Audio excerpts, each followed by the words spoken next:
invitation to be here. I'm going to be talking about the experience that we have in Mexico. And before the year 2000, there was actually no interest in evaluations in Mexico. There were very little evaluators, if at all. And it was until that year that there was a Congress decree that all programs had to be evaluated. And it was really a decree that was not made because they really cared about knowing what was effective or what was efficient, but mostly because the political party that had ruled for 70 years had changed. And so they wanted to lock the new party and not like let the budget really to spend. So in the year 2000, they mandated that all programs had to be evaluated, whatever that meant, because there was actually no definition of what evaluation was. So in the year 2005, the Law of Social Development created CONEVAL. And CONEVAL had two basic objectives. The first one was the measurement of poverty in a multidimensional way, and the second objective was the evaluation of social policy in general and social programs in particular. And so one of the key features of CONEVAL's, which makes it really distinctive, and I think it's one of the successes of CONEVAL, is that on the board there's 8 seats, and six of those seats are occupied by academic members. So most of what drives CONEVAL really comes from the academia. So I'm going to present here this is like a chart of the evaluation system that we have. When we came to CONEVAL in 2005, we arrived and we figured that we had to evaluate more than 250 programs. And we had obviously no way to conduct impact evaluations for these 250 programs. It was impossible. There were no evaluators in Mexico trained specially to do this. So the first thing we did was conduct what we called an inventory of social programs. So we had to first come up with a definition of what we were going to understand for social program. And then we started conducting an inventory. And believe it or not, it took us 3 years to conduct a list of all social programs.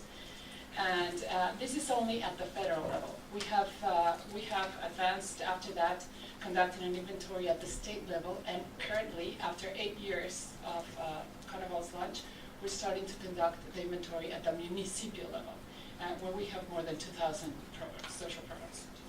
So the first thing is the inventory at the federal level, in which we have more than 200 programs there. And then we decided that this evaluation system had to be based on results.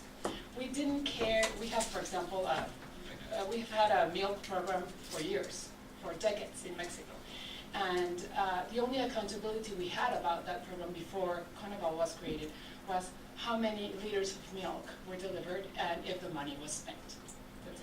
And we decided that this was not enough, and that we were going to base the heart of our evaluation system in Mexico was going to be results. So we didn't care about money, we didn't care about leaders, we cared whether this program was changing the nutrition and the lives of the children for which the program was created. So we decided but we had this huge endeavor. We had 250 programs. We couldn't conduct impact evaluations for all of them. It was expensive, and there was nobody to do it.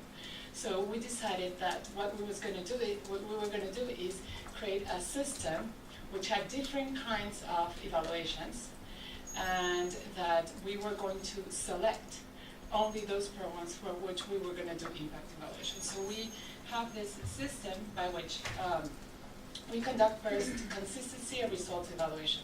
We want to know whether programs are well designed. So why are we going to conduct an impact evaluation, if the program doesn't even make sense, right? So we conduct this consistency and evaluation, results evaluation. We have processes evaluation. So sometimes, for example, the milk let's continue with the milk program. The milk was not delivered because there was problems in the roads. So we conduct a process evaluation to see how the processes of each of the program works before we even conduct an impact evaluation. We have logical frameworks for every program. And then we also have, obviously, the impact evaluation and strategic evaluation. The strategic evaluation is those that are more at the topic level or a theme. So let's say that we care about nutrition. So we conduct a big nutrition study where we analyze all of the interventions that we have towards that topic, which is nutrition. And we call that a strategic evaluation. And then we have a progressivity evaluation. We check whether programs are more targeted towards the poor, and then coverage. How well are we doing with respect to coverage? And we use all of those results, and we combine them, and we put them in what we call a performance evaluation, and I'll show you a little bit more about that. But the idea is that all of these results together feed the planning stages, the National Development Plan. And so, so it's like a virtuous circle that feeds itself. Okay, so I'm going to show you just in another chart one of these evaluations that we have, the design evaluation or the consistency and results. So for every program, we have what the program is about, how is it aligned to the National Development Plan, and what's the topic. In this case, it's towards poverty alleviation, and it's the milk program. So the goal is to improve the nutrition level of the poor children and pregnant women, and the purpose is beneficiaries have access to fortified milk. So for each of these programs, we have how well the program is designed, so you can see this in a very schematic way. Second, whether it's aligned or not to strategic planning, whether it's target population and coverage, how well it's doing with respect to that, and operation. So we have this traffic light system by which if it's green, it's doing well, if it's yellow, it's doing more, so-so, and if it's red, it's not doing that well. So you can see this for each of the programs, and you can see this by ministry and by different topics. Okay, so this is something that we have and that collects information and results from each of these evaluations that I showed you. So this is another one. This is the program performance summary. So here you can see the same thing, program by program, whether it has an impact evaluation, whether how it's doing with respect to coverage, how it's doing with respect to delivering services, whether it's progressive or not, and how it's doing with respect to budget. This is also a very nice way to summarize some of the results from each of those evaluations that I showed you. So how have we used all of these results? And this is only in the last 8 years that CONEVAL has been created. But now we have poverty figures that at the national level, at the state level, and at the municipal level.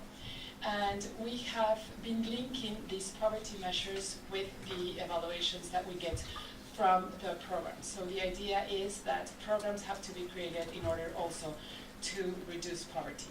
So we link both kinds of information. Second, we have logical frameworks for more than 520 programs.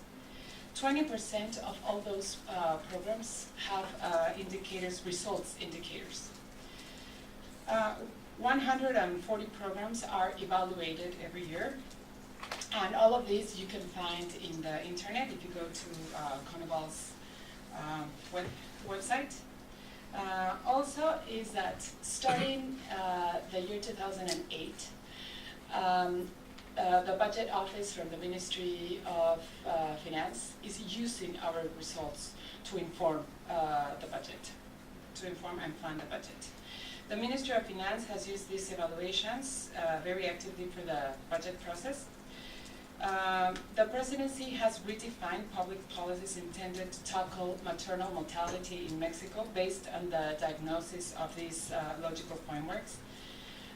We have had programs that have closed due to the evaluations that the results of the evaluations that we have received. The program Primer Empleo from President Calderon didn't even last 1 year. After the evaluation, it was completely failed because it was very flawedly designed from the beginning.